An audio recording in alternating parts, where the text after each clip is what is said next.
In this video we're gonna check if it is possible to switch lenses while recording a video on the Motorola Edge 70 Fusion.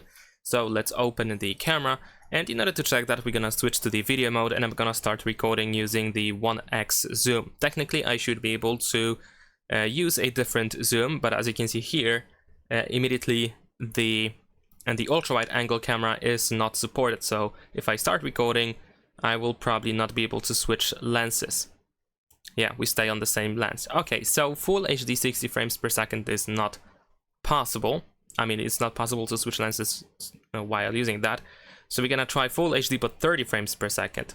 And in this case, as you can see, the ultra-wide angle is possible, and we can clearly see the shift of lenses.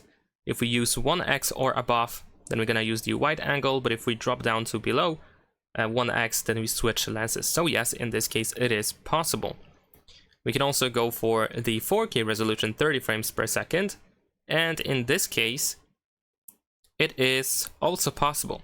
So yes, it is possible to switch lenses while recording a video, but only if you use 30 frames per second. Leave a like and subscribe.